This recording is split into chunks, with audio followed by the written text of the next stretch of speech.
Nantok na ako. Taka na. Pero mas nauna pa natulog yung isa. Ayan, natutulog siya ngayon. Ngayon, ipaprank natin. Ano ito?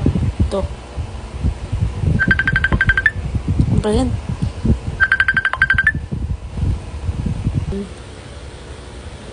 Hello? Baby. Yes, baby. Bakit po? Hindi na nag-reply. Busy lang po kasi ako.